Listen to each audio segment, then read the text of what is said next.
Treasure Island by Robert Louis Stevenson, as read to you by me, Mars. Part 6, Chapter 29, The Black Spot Again.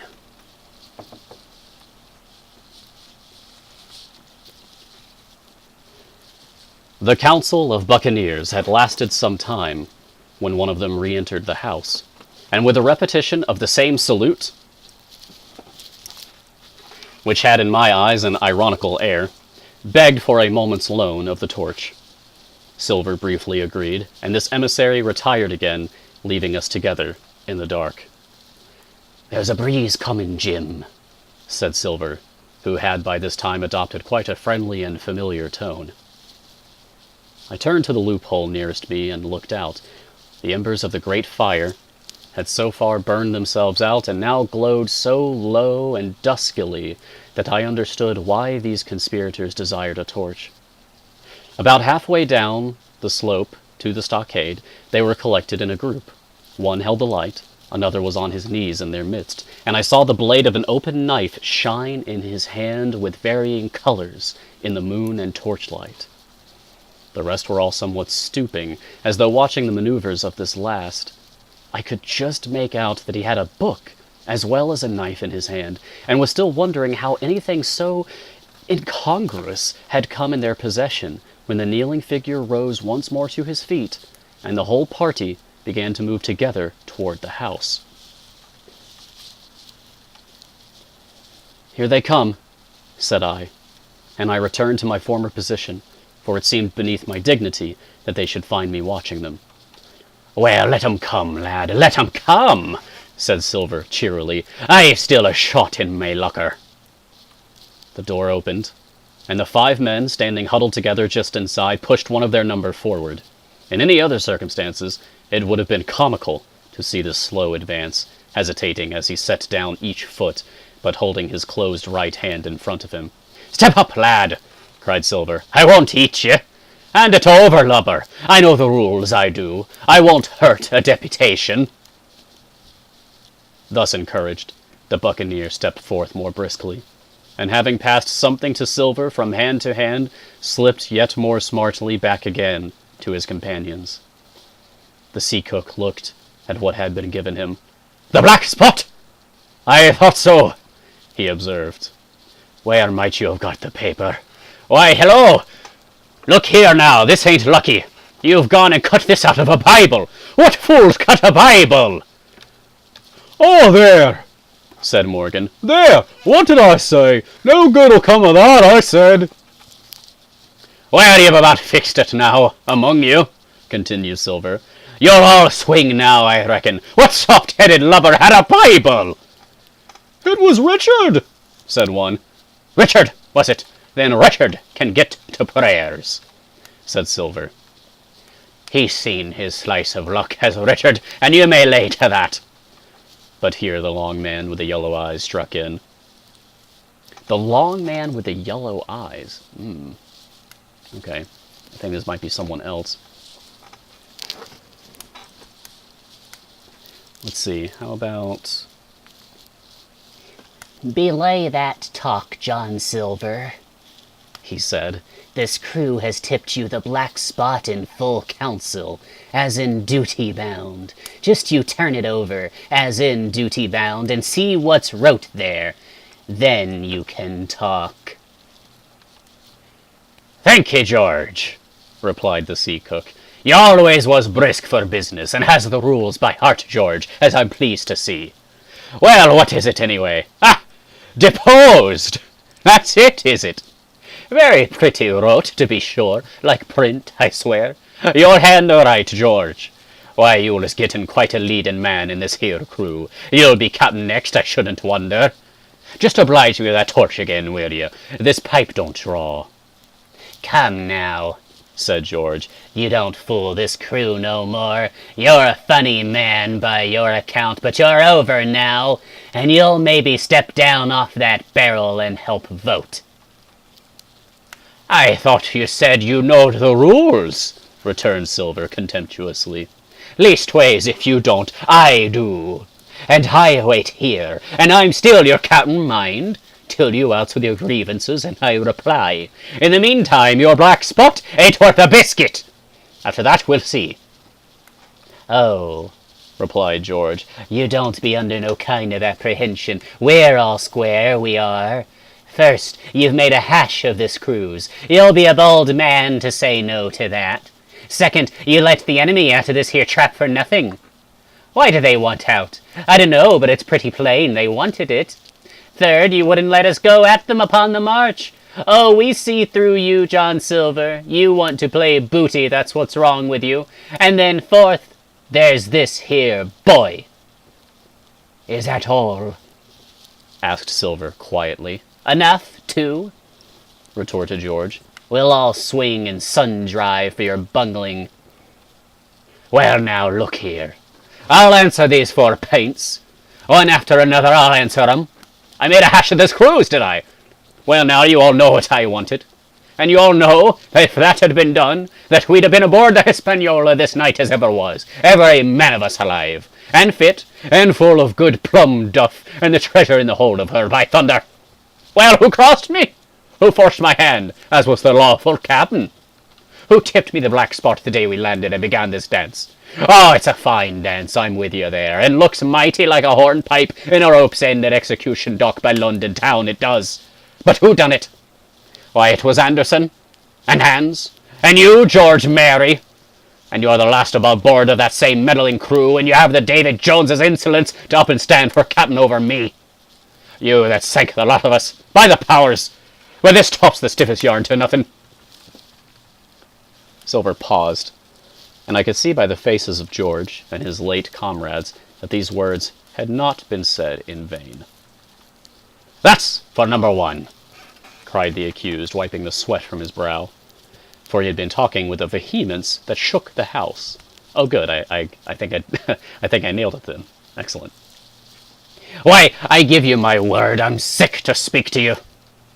You have neither sense nor memory, and I leave it to fancy where your mother's was that let you come to sea. See! Gentlemen of fortune! I reckon tailors is your trade.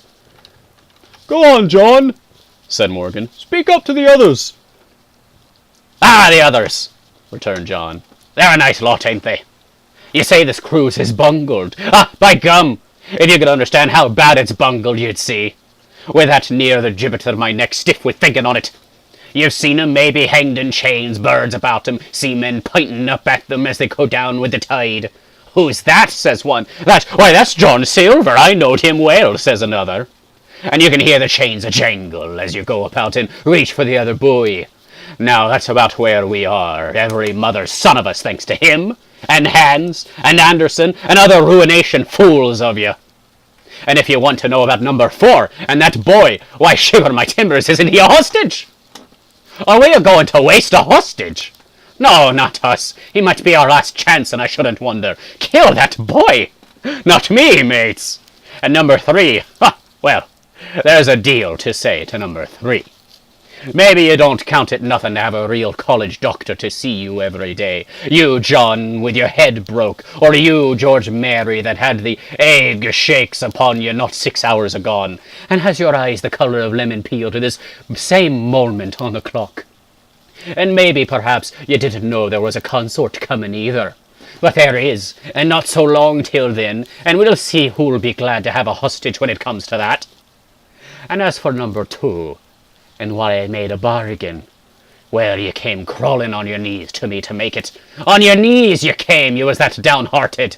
And you'd have starved too if I hadn't. But that's a trifle. You look there. That's why. And he cast down upon the floor a paper that I instantly recognized.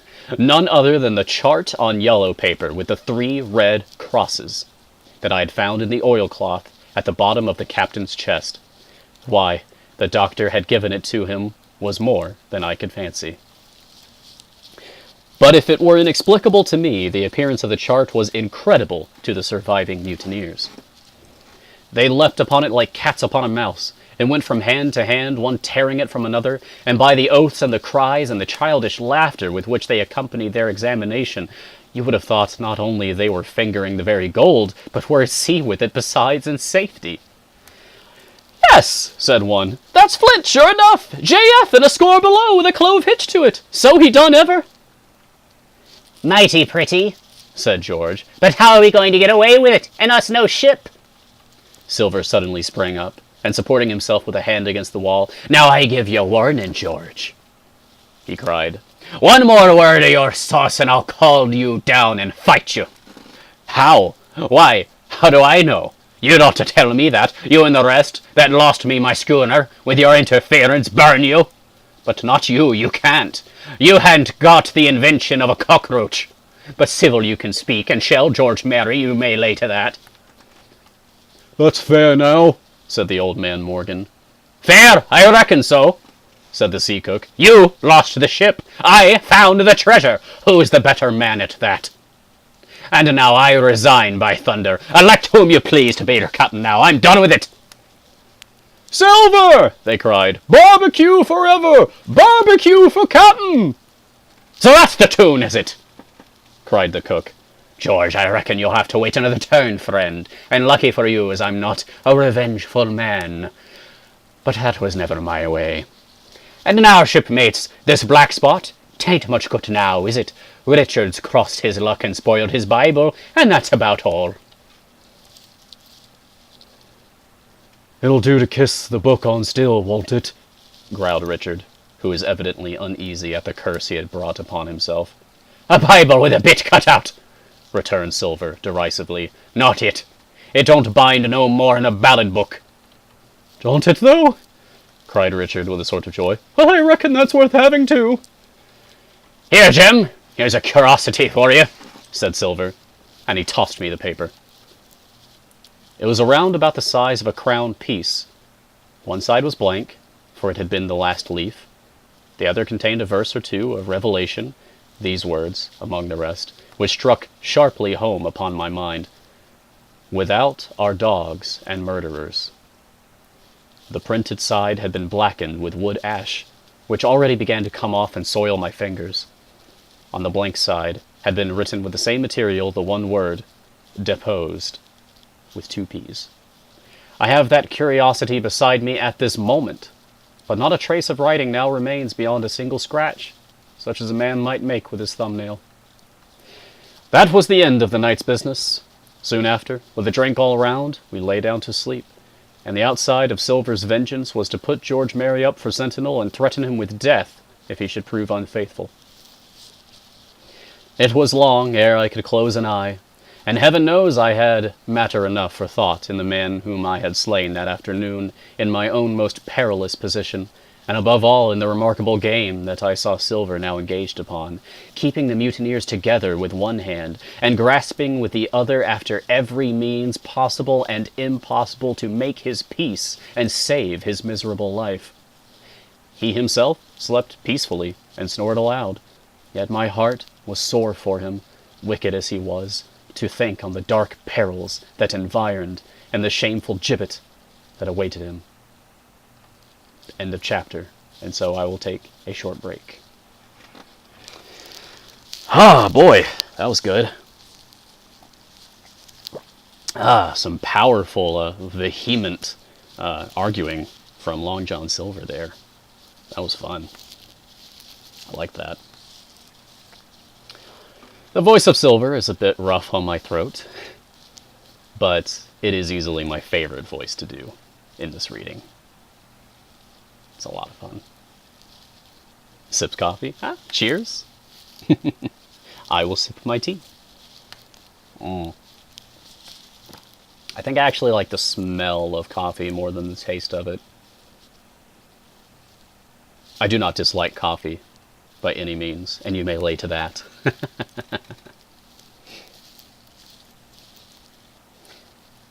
I just prefer tea, that's all.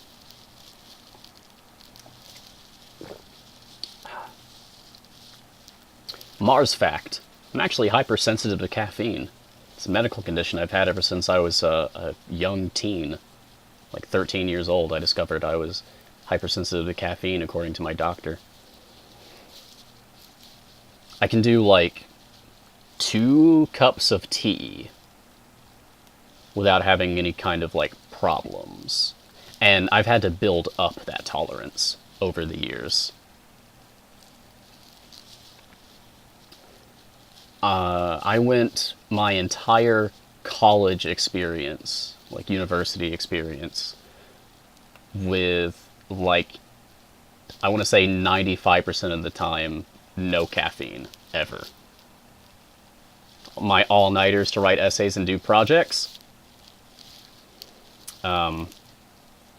Natural sugars, like fruit, and cardio.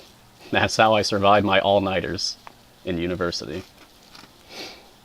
Ah, welcome, Skyfield. You've missed chapter 29, but we are doing 3 more chapters today, so there's plenty more reading to come. It's a pleasure to have you aboard.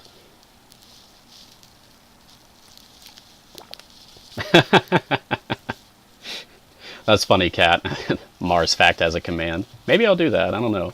People are curious about me that much. Oof. Give me just a second. I need to adjust my costume.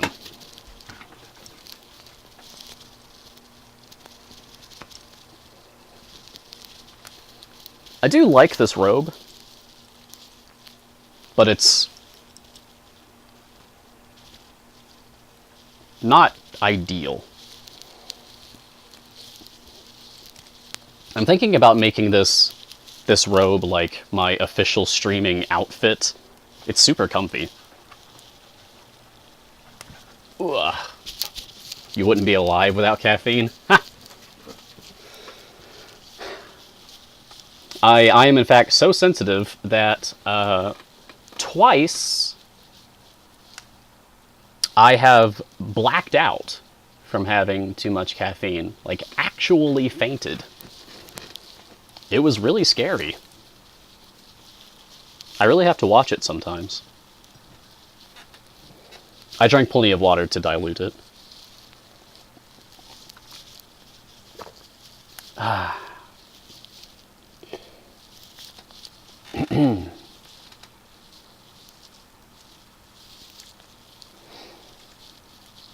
All right, friends. Shall we continue?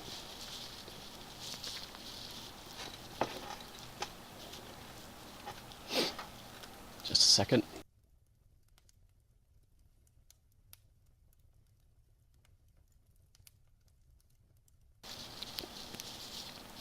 Whoa, that's a new word. I like learning new words. Vagal? Vagal? How do you pronounce that? Is it a short A or a long A? Vagus nerve? Long A? Cool. So yeah, Vegas and vagal. Neat. I'll have to look that up later. That's cool. I'm gonna make a note of that, actually. I like learning things. You should have seen it when we were doing Sherlock in September.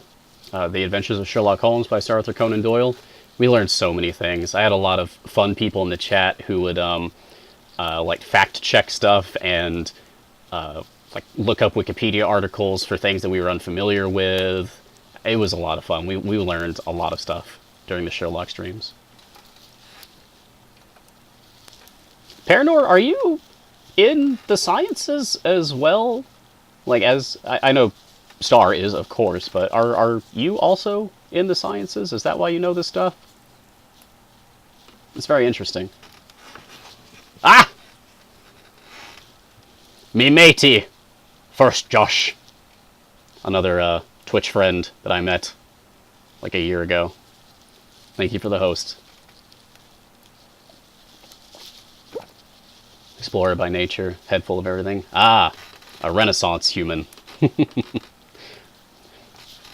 I like the phrase is Renaissance man, of course, but I feel like I should not assume anyone's gender, of course. So, Renaissance human.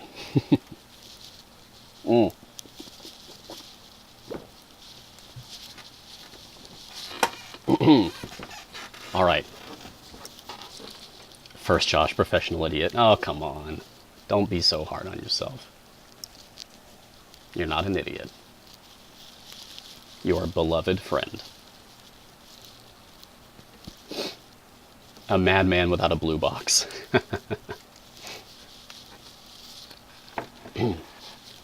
All right, let us continue. Chapter 30. We're almost there, you guys. There's only 4 more after this. On parole.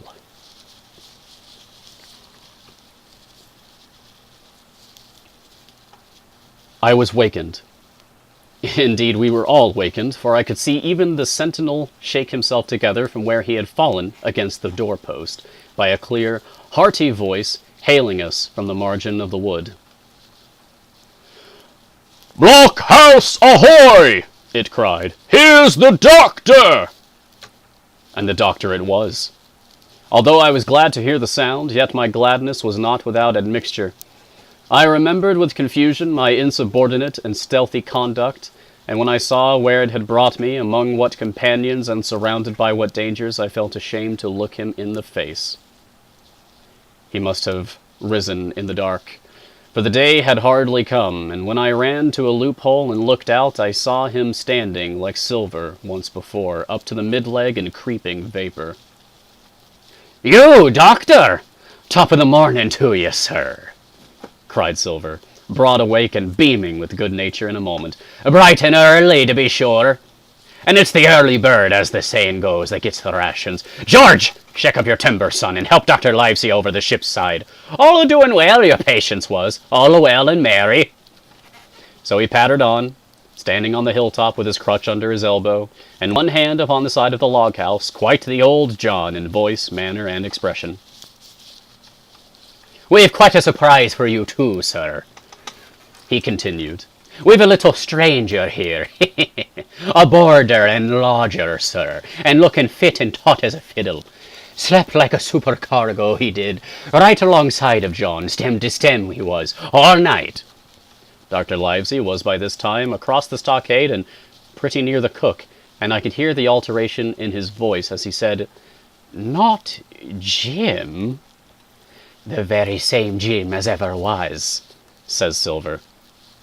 The doctor stopped outright, although he did not speak, and it was some seconds before he seemed able to move on. Well, well," he said at last. "Duty first, and pleasure afterwards, as you might have said yourself, Silver. Let us overhaul these patients of yours." A moment afterward, he had entered the blockhouse, and with one grim nod to me, proceeded with his work among the sick. He seemed under no apprehension, though he must have known that his life among these treacherous demons depended on a hair, and he rattled on to his patients as if he were paying an ordinary professional visit in a quiet English family. His manner, I suppose, reacted on the men, for they behaved to him as if nothing had occurred, as if he were still ship's doctor, and they still faithful hands before the mast. "You're doing well, my friend," he said to the fellow with the bandaged head, "and if ever any person had a close shave, it was you. Your head must be as hard as iron. Well, George, how goes it? You're a pretty colour, certainly. Why, your liver, man, is upside down. Did you take that medicine? Did he take that medicine, men?" "Aye, aye, sir, he took it, sure enough," returned Morgan. "Because, you see, since I am mutineer's doctor, or prison doctor, as I prefer to call it," says Dr. Livesey in his pleasantest way, "I make it a point of honour not to lose a man for King George, God bless him, and the gallows." The rogues looked at each other, but swallowed the home thrust in silence. "Richard don't feel well, sir," said one. "Don't he?" replied the doctor. "Well, step up here, Richard, and let me see your tongue." "No, I should be surprised if he did. The man's tongue is fit to frighten the French. Another fever." "Oh, there," said Morgan. "that comed of spilling Bibles." "That comes, as you call it, of being arrant fools," retorted the doctor.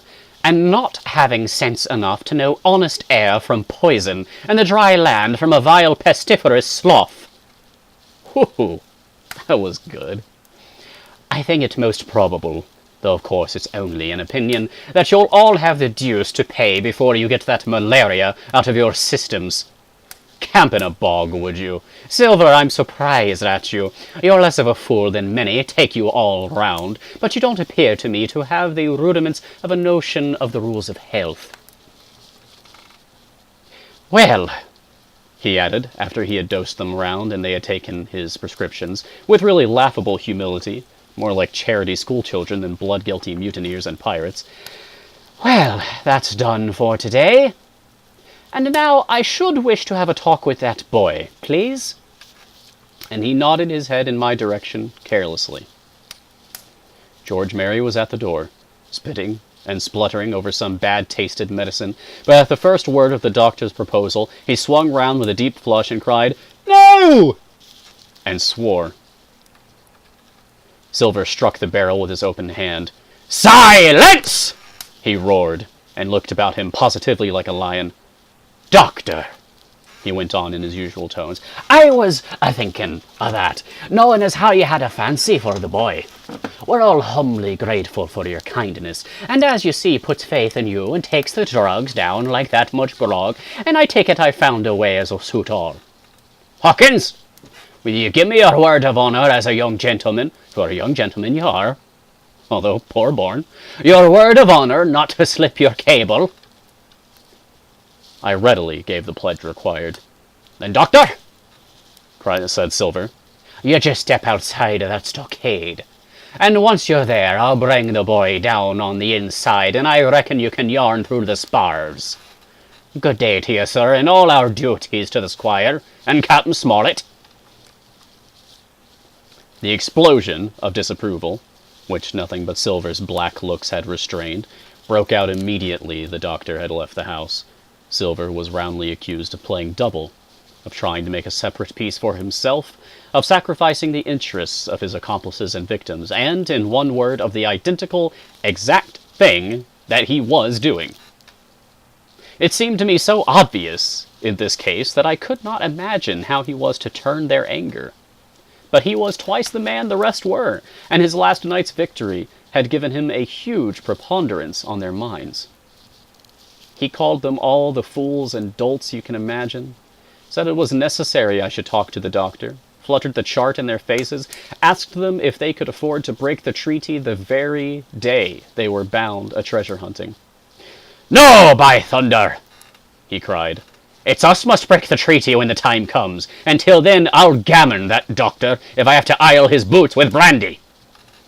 And then he bade them get the fire lit, and stalked out upon his crutch with his hand on my shoulder, leaving them in a disarray and silenced by his volubility rather than convinced. "Slow, lad, slow," he said. "They might round upon us in a twinkle of an eye if we was seen to hurry."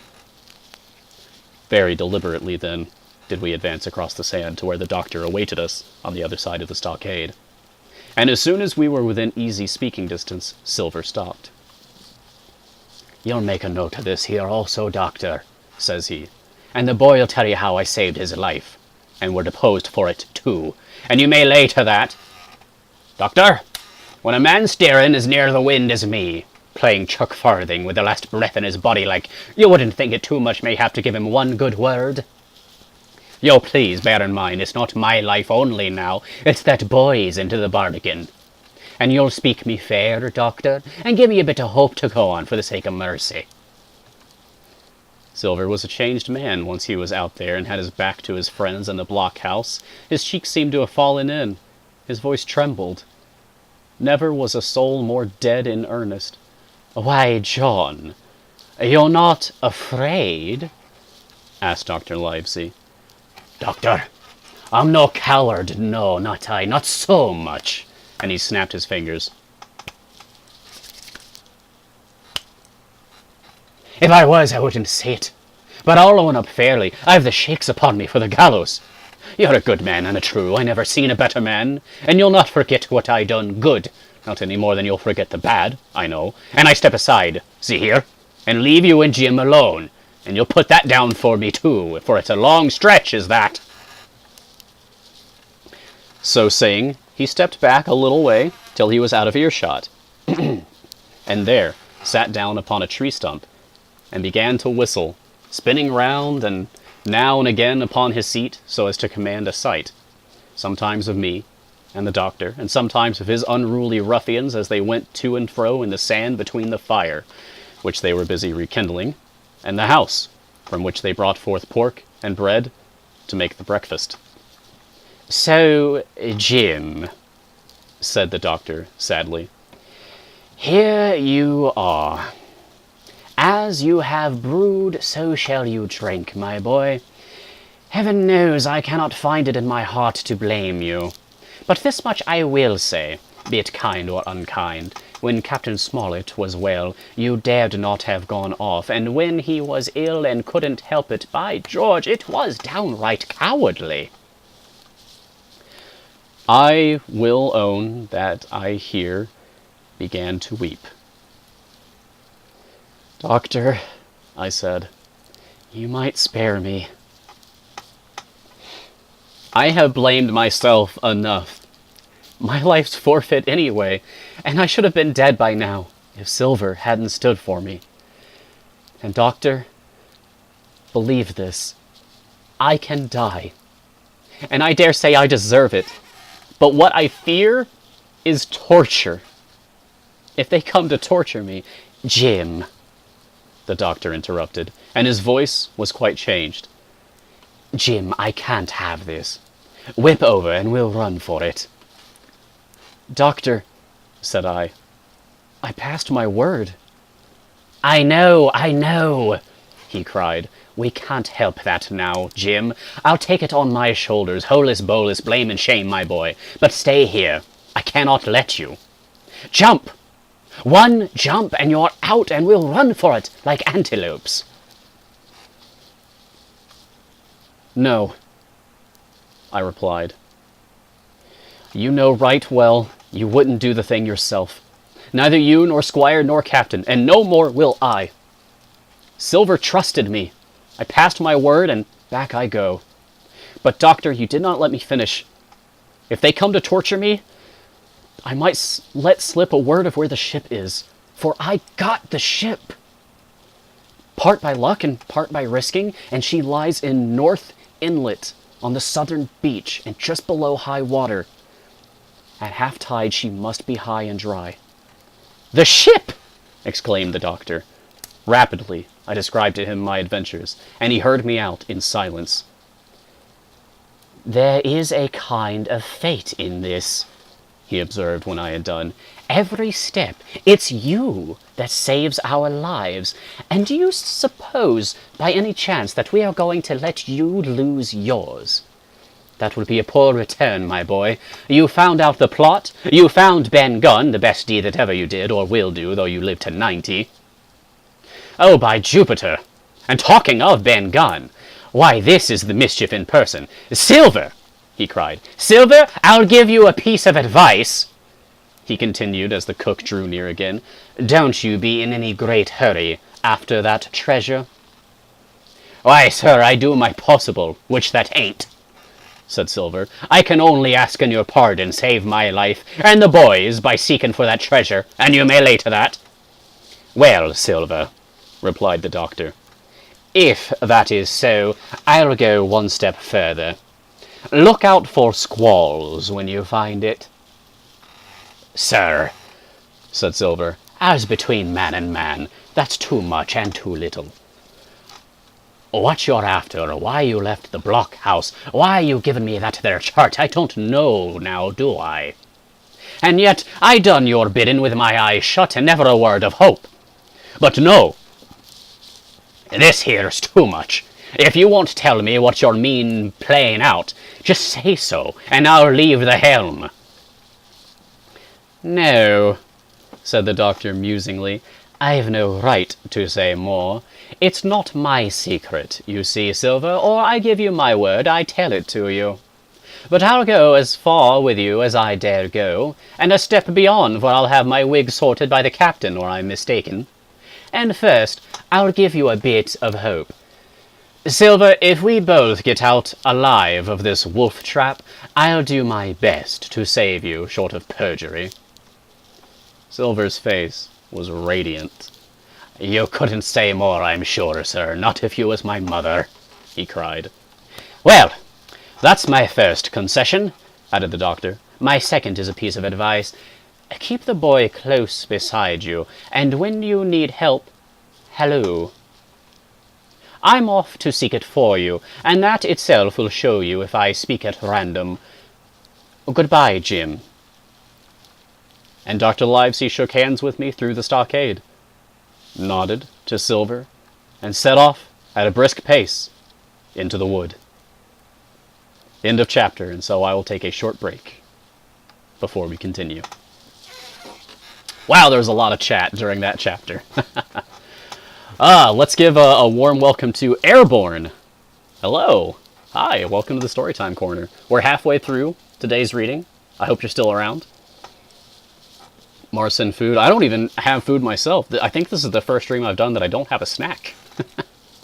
I didn't have time to prepare one today.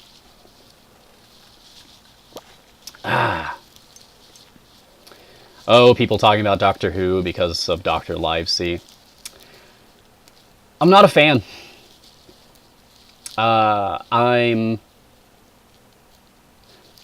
making tentative plans with a couple of friends of mine to let them introduce me to that fandom and see what I think. I've watched a couple random episodes on my own, and meh. Not impressed. Just not my kind of thing. Although, I also checked out Torchwood, and I did enjoy that. And I know that that's connected to Doctor Who, like it takes place in the same setting. So, there's that, at least. I like Torchwood. It's pretty cool.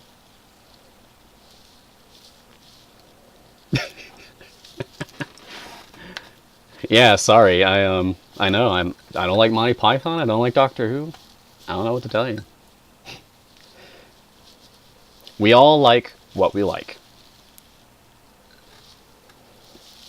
You're tying me to a chair for Doctor Who? Oh, yikes. Well, at least feed me.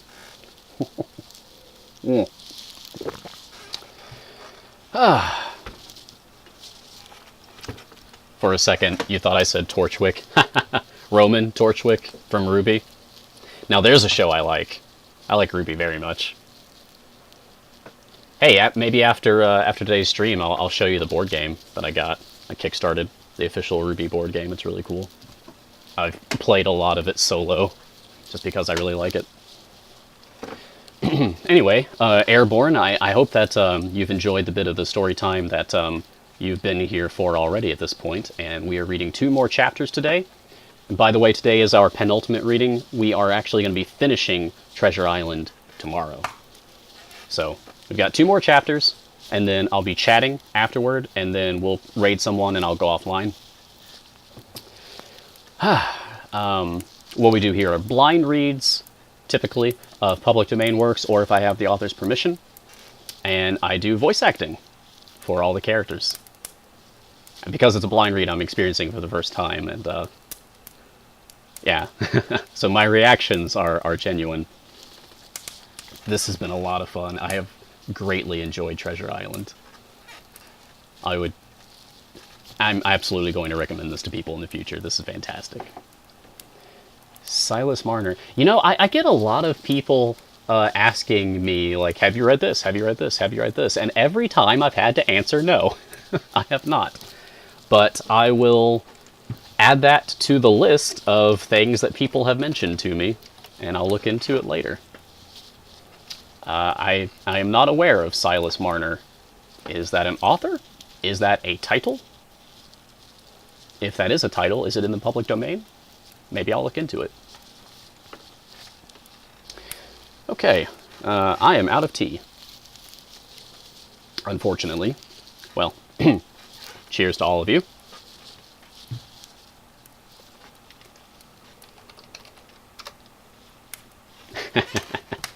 Cool. Okay. Give me just a second. I'm gonna adjust my robe again. I don't know why it's giving me so much trouble today. I usually don't have this much of a difficulty. There's also a plumber coming today, by the way. And I'm hoping that's not going to interfere with the stream at all. They're just going to do what they need to do and then leave. But if that ends up causing any kind of a problem, I'm letting you guys know ahead of time now, so that you're not surprised later. Okay. Hey, Airborne, consider giving us a follow. We're almost at our 150 goal. Okay, anyway. No pressure, though. Enjoy.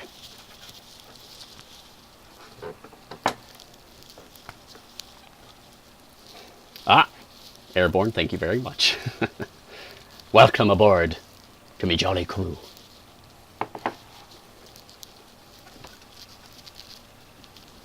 Yeah, getting the plumbing fixed before the winter sets in, exactly. Ugh. It's already getting cold out. I love it. I love miserable weather. Give me cold and rain. It's excellent.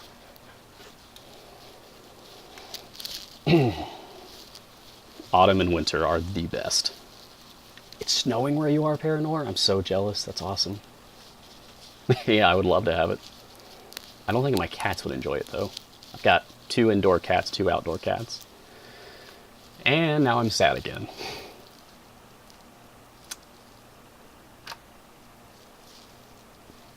Okay. Reframing.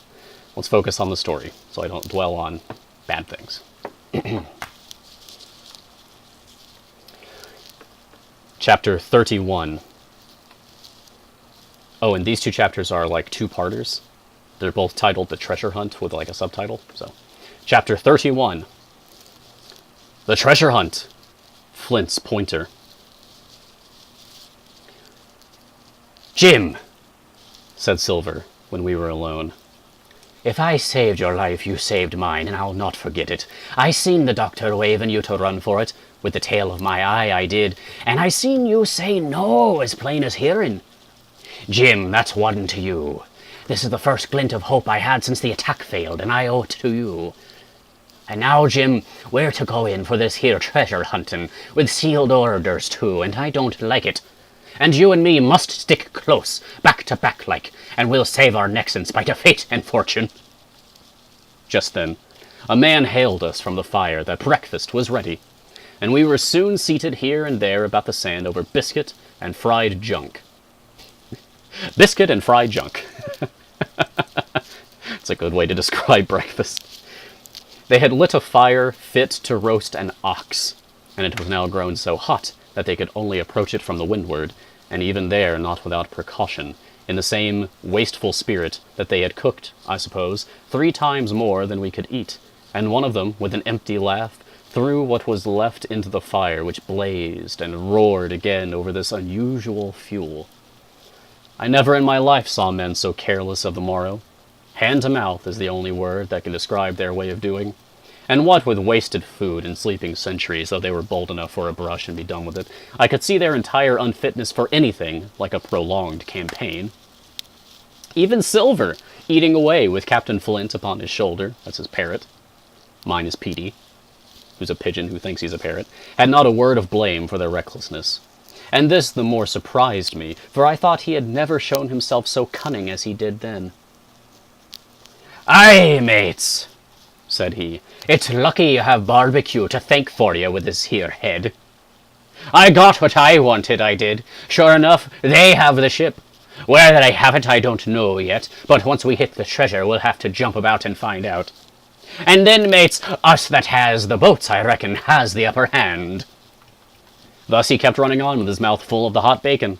Thus he restored their hope and confidence, and, I more than suspect, repaired his own at the same time.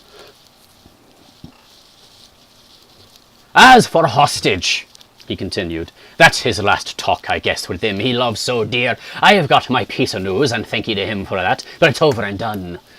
I'll take him in a line when we go treasure hunting, for we'll keep him like so much gold in case of accidents, you mark. And in the meantime, once we got the ship and treasure both and off to sea like jolly companions, why then we'll talk Mr. Hawkins over, we will, and we'll give him his share, to be sure, for all his kindness. It was no wonder the men were in a good humor now. For my part, I was horribly cast down. Should the scheme he had now sketched prove feasible, Silver, already doubly a traitor, would not hesitate to adopt it. He had still a foot in either camp, and there was no doubt he would prefer wealth and freedom with the pirates to a bare escape from hanging, which was the best he had to hope on our side. Nay, and even if things so fell out that he was forced to keep his faith with Dr. Livesey, even then what danger lay before us? What a moment that would be when the suspicions of his followers turned to certainty, and he and I should have to fight for dear life. He a cripple, and I a boy, against 5 strong and active seamen. Add to this double apprehension the mystery that still hung over the behavior of my friends, their unexplained desertion of the stockade, their inexplicable cession of the chart, or harder still to understand, the doctor's last warning to Silver, "Look out for squalls when you find it." And you will readily believe how little taste I found in my breakfast, and with how uneasy a heart I set forth behind my captors on the quest for treasure. We made a curious figure, had anyone been there to see us, all in soiled sailor clothes and all but me armed to the teeth. Silver had 2 guns slung about him, one before and one behind, besides the great cutlass at his waist and a pistol in each pocket of his square-tailed coat. To complete his strange appearance, Captain Flint sat perched upon his shoulder and gabbling odds and ends of purposeless sea talk. I had a line about my waist and followed obediently after the sea cook, who held the loose end of the rope now in his free hand, now between his powerful teeth. For all the world, I was led like a dancing bear. The other men were variously burthened, some carrying picks and shovels, for that had been the very first necessary that... Hold on. That had been the very first necessary. Okay, let me try that one again. The other men were variously burthened, some carrying picks and shovels, for that had been the very first necessity they brought ashore from the Hispaniola. It actually says necessary, but I mean, maybe at the time that made sense, but I feel like that should be necessity. Anyway. Others laden with pork, bread, and brandy for the midday meal. All the stores, I observed, came from our stock, and I could see the truth of Silver's words the night before. Had he not struck a bargain with the doctor, he and his mutineers, deserted by the ship, must have been driven to subsist on clear water and the proceeds of their hunting. Water would have been little to their taste. A sailor is not usually a good shot. And besides all that, when they were so short of edibles, it was not likely that they would be very flush of powder. Well, thus equipped, we all set out, even the fellow with a broken head, who should certainly have kept in shadow, and straggled, one after another, to the beach, where the 2 gigs awaited us.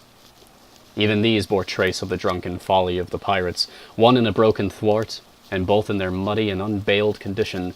Both were to be carried along with us for the sake of safety, and so, with our numbers divided between them, we set forth upon the bosom of the anchorage. As we pulled over, there was some discussion on the chart. The Red Cross was, of course, far too large to be a guide, and the terms of the note on the back, as you will hear, admitted of some ambiguity. They ran, the reader may remember, thus, and I will read this in the voice of Billy Bones. Tall tree, spyglass shoulder, bearing a point to the north of north-northeast. Skeleton Island, east-southeast and by east. 10 feet. A tall tree was thus the principal mark. Now, right before us, the anchorage was bounded by a plateau from 200 to 300 feet high, adjoining on the sloping southern shoulder of the spyglass, and rising again toward the south into the rough, cliffy eminence called the Mizzenmast Hill. The top of the plateau was dotted thickly with pine trees of varying height. Every here and there one of a different species rose 40 or 50 feet clear above its neighbors, and which of these was the particular tall tree of Captain Flint could only be decided on the spot and by the readings of the compass. Yet, although that was the case, every man on board the boats had picked a favorite of his own ere we were halfway over, Long John alone shrugging his shoulders and bidding them wait till they were there. We pulled easily, by Silver's directions, not to weary the hands prematurely, and after quite a long passage, landed at the mouth of the second river, that which runs down a woody cleft of the spyglass. Thence, bending to our left, we began to ascend the slope toward the plateau. At the first outset, heavy, miry ground and a matted, marish vegetation greatly delayed our progress, but by little and little the hill began to steepen and become stony underfoot, and the wood to change its character and to grow in a more open order. It was indeed a most pleasant portion of the island that we were now approaching. A heavy-scented broom and many flowering shrubs had almost taken the place of grass. Thickets of green nutmeg trees were dotted here and there with the red columns and the broad shadow of the pines, and the first mingled their spice with the aroma of the others. The air besides was fresh and stirring, and this under the sheer sunbeams was of wonderful refreshment to our senses. The party spread itself abroad in a fan shape, shouting and leaping to and fro. About the center, and a good way behind the rest, Silver and I followed. I tethered by my rope, he plowing with deep pants among the sliding gravel. From time to time, indeed, I had to lend him a hand, or so he must have missed his footing and fallen backward down the hill. We had thus proceeded for about half a mile, and were approaching the brow of the plateau, when the man upon the farthest left began to cry aloud as if in terror. Shout after shout came from him, and the others began to run in his direction. "He can't have found the treasure," said old Morgan, hurrying past us from the right, "for that's clean atop." Indeed, as we found when we also reached the spot, it was something very different. At the foot of a pretty big pine, and involved in a green creeper, which had even partly lifted some of the smaller bones, a human skeleton lay, with a few shreds of clothing on the ground. I believe a chill struck for a moment to every heart. "He was a seaman," said George Merry, who, bolder than the rest, had gone up close and was examining the rags of clothing. "Leastways, this is good sea cloth." "Aye, aye," said Silver, "like enough. You wouldn't look to find a bishop here, I reckon. But what sort of a way is that for bones to lie? 'Tain't in nature." Indeed, on a second glance, it seemed impossible to fancy that the body was in a natural position, but for some disarray, the work perhaps of the birds that had fed upon him, or of the slow-growing creeper that had gradually enveloped his remains, the man lay perfectly straight, his feet pointing in one direction, his hands raised above his head like a diver's, pointing directly in the opposite. "I've taken a notion into my old numbskull," observed Silver. "Here's the compass. There's the tip-top point of Skeleton Island, sticking out like a tooth. Just take a bearing, will you, along the line of them bones." It was done. The body pointed straight in the direction of the island, and the compass read duly east, southeast, and by east. "I thought so," cried the cook. "This here's a pinter. Right up there is our line for the Pole Star and the Jolly Dollars. But by thunder, if it don't make me cold inside to think of Flint, this is one of his jokes. And no mistake. Him and these 6 was alone here. He killed 'em, every man. And this one he hauled here and laid down by compass. Shiver me timbers. They're long bones, and the hair's been yellow. Aye, that would be Allardyce. You mind Allardyce, Tom Morgan?" "Aye, aye," returned Morgan. "I mind him. He owed me money, he did, and took my knife ashore with him." "Speaking of knives," said another, "why don't we find his'n lying round? Flint warn't the man to pick a seaman's pocket, and the birds, I guess, would leave it be." "By the powders, and that's true!" cried Silver. "There ain't a thing left here," said Mary, still feeling round among the bones. "Not a copper doit, nor a baccy box. It don't look natural to me." "No, by gum it don't," agreed Silver. "Not natural, nor not nice, says you. Great guns! Messmates, but if Flint was living, this would be a hot spot for you and me. 6 they were, and 6 are we, and Bones is what they are now. I saw him dead with these here deadlights, said Morgan. Billy took me in. There he laid with penny pieces on his eyes. Dead. Aye, sure enough, he's dead and gone below, said the fellow with the bandage. But if he ever spirit walked, it would be Flint's. Dear heart, but he died bad, did Flint. Aye, that he did, observed another. Now he raged, and now he hauled for the rum, and now he sang, 15 men were his only song mates. And I tell you true, I never rightly liked to hear it since. It was main hot, and the windy was open, and I hear that old song coming out as clear, and the death howl on the man already. Come, come, said Silver. Stow this talk. He's dead, and he don't walk that I know, leastways. He won't walk by day, and you may lay to that. Care killed the cat. Fetch ahead for the doubloons. We started, certainly. But in spite of the hot sun and the staring daylight, the pirates no longer ran separate and shouting through the wood, but kept side by side, and spoke with bated breath. The terror of the dead buccaneer had fallen on their spirits. End of chapter. And so I will take a short break. Whew! We've got one more tonight. And then tomorrow we will finish. Ah! Welcome, This Guy is Drawing. Cheers to you, friend. Thank you for joining us. Always a pleasure to have you here.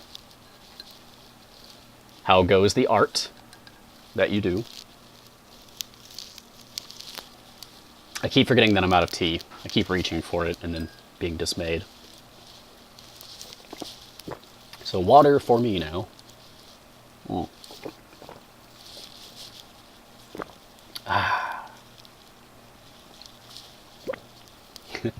It's so cool seeing the loyalty badges that I put together in the chat.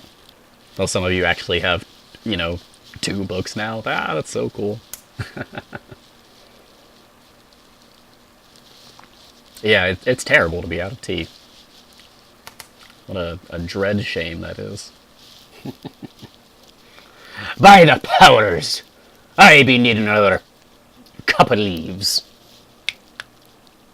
Sounds like a good way to refer to tea as a pirate. A cup of leaves.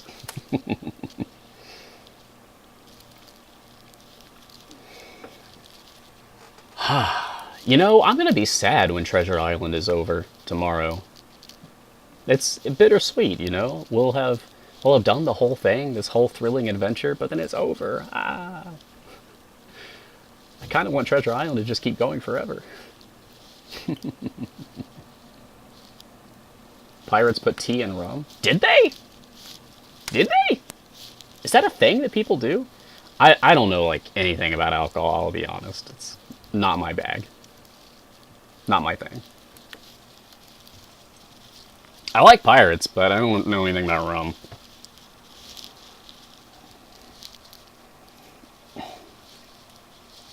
That is so totally a thing? Oh, okay. If you guys say so. Huh. Interesting. I would not know. And that's okay. It's important to admit when you don't know something. I won't pretend that I do. My personal choice is to avoid alcohol. Alcoholism has affected my family in the past, and just people I care about in general. And I've got a long list of reasons why I do not partake. But totally cool if you choose to do so. That's totally fine. I will respect that choice.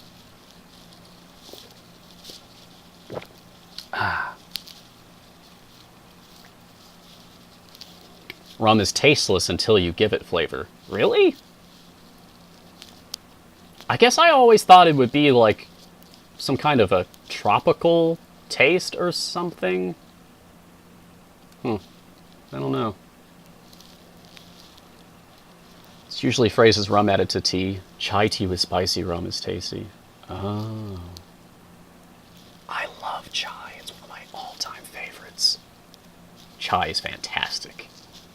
I'm out of chai, and that is heartbreaking. I need to get some more. Do I have any thoughts for Christmas reading? So it actually dawned on me today that I was supposed to set up my my next straw poll to run this week. It hit me while I was setting up for today's stream. Better late than never, though, right? I will try to have the poll open for tomorrow. But I mean, I've been thinking about it, but I'll be honest with you. I don't want to lie to you guys. I have not given it as much thought as I could be. I could be doing better. So I will do better. I know a couple of things that I would like to read if I can get it set up. But I think I'd rather keep those as surprises. I don't want it to be disappointing if it doesn't work out. Depends on old wine barrels, the taste, or what kind of flavor the barrel has. The flavor of the barrel? I mean, okay, I guess different types of wood would have chemical reactions with whatever's being stowed inside the barrel and adjust the flavor accordingly. Huh. And that's interesting. I've never thought about that before. Like I said, I know nothing about alcohol. Huh. Neat. Today I learned.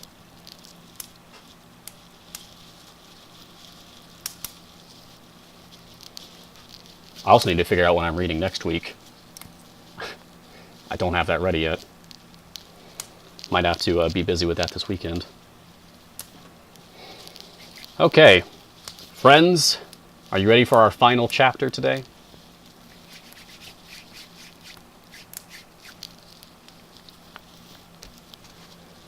So we will read this final chapter. I do have a Discord. I joined yours, in case you didn't notice, last week. And yeah, boom, right there. Did I point in the right direction? I did. Okay, I'm still getting used to this. My camera's flipped, so I have to point left to point to the chat, which I see on the right. So, yes, I have a Discord. I also have a YouTube and Twitter as well. I followed you on Twitter, by the way. It's insane that you have like 39,000 followers. I mean, from your podcast, I'm sure. Anyway, yeah, I honestly, I feel like I have a celebrity in my chat when you show up. It's really cool. You've been podcasting forever? Well, could we maybe talk sometime? I, for years, have been wanting to get into podcasting, and that's part of the reason why I'm trying to raise money for audio equipment here. I love podcasting, and I want to get into it. Maybe you can give me tips? Okay. Thank you so much for being so helpful, Starstrider.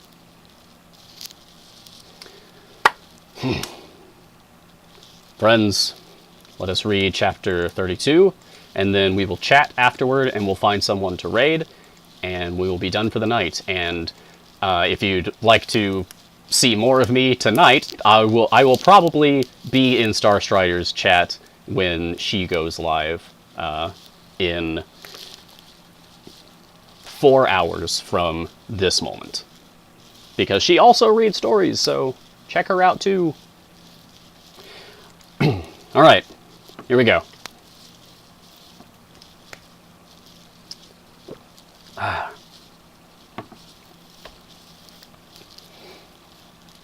Chapter 32.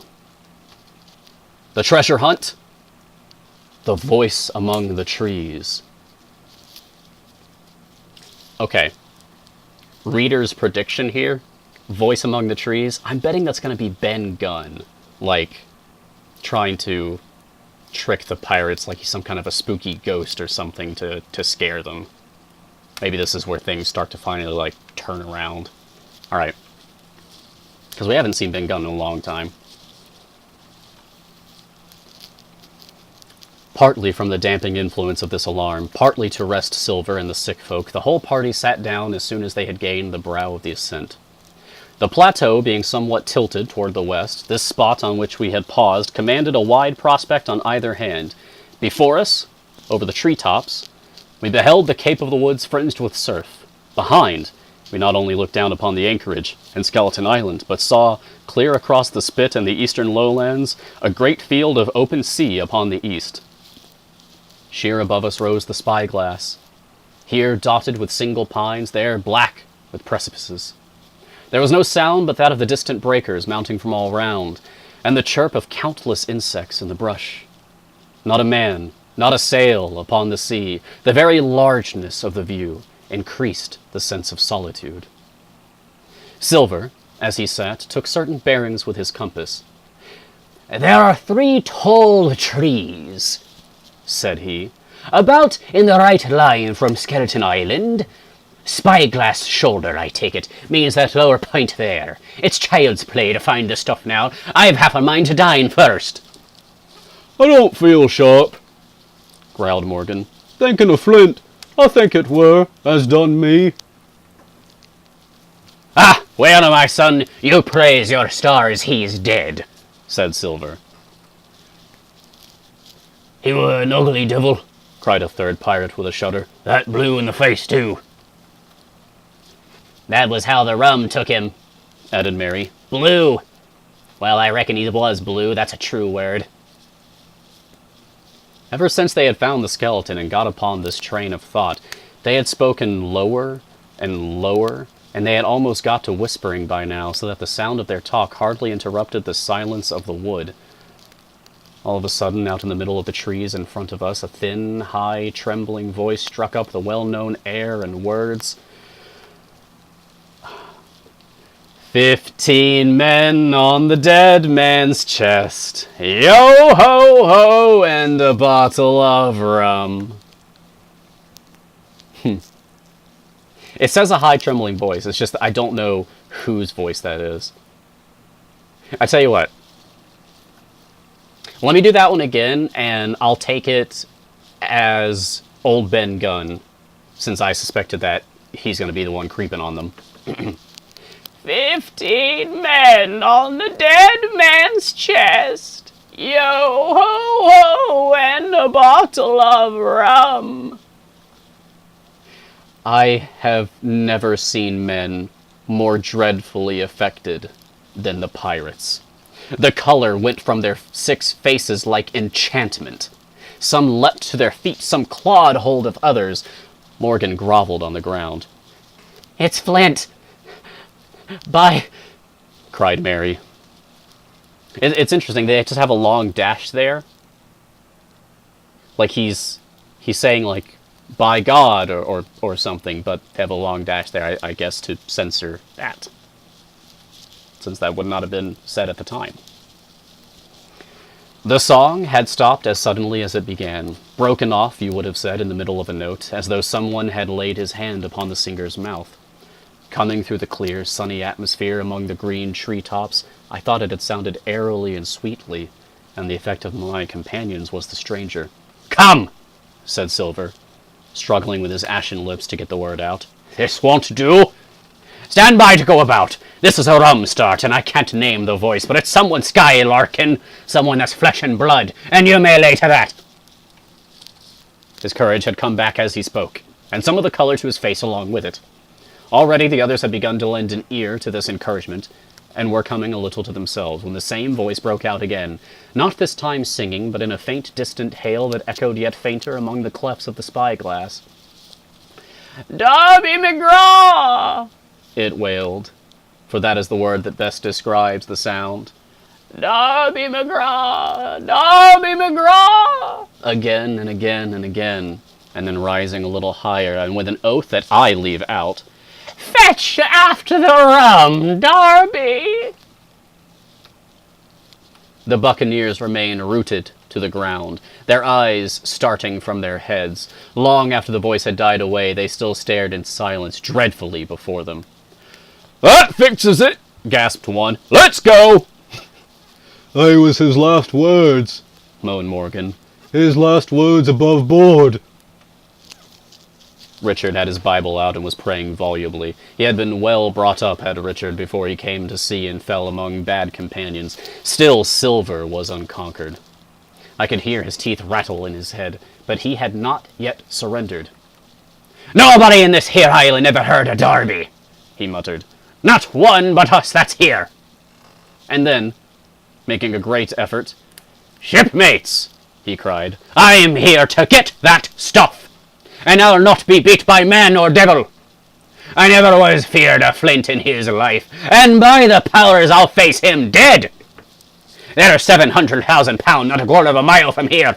When did ever a gentleman of fortune show his stern to that much dollars for a boozy old seaman with a blue mug, and him dead too?" But there was no sign of reawakening courage in his followers. Rather, indeed, of growing terror at the irreverence of his words. Belay. Oh, wait, no. Different pirate.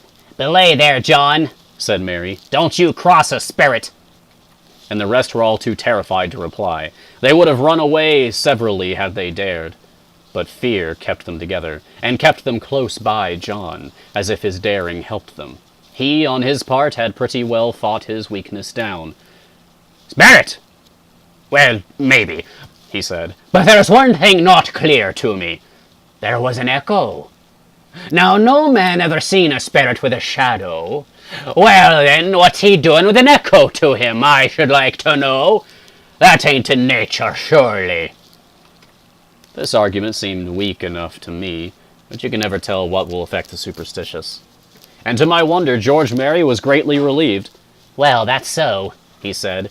"You've a head upon your shoulders, John, and no mistake. 'Bout shipmates, this here crew is on a wrong tack, I do believe. And come to think of it, it was like Flint's voice, I grant you, but not just so clear away like it after all.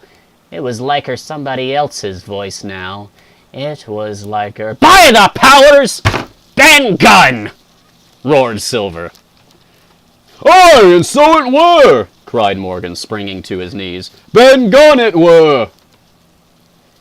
"It don't make much odds, do it now?" asked Richard. "Ben Gunn's not here in the body any more'n Flint." But the older hands greeted this remark with scorn.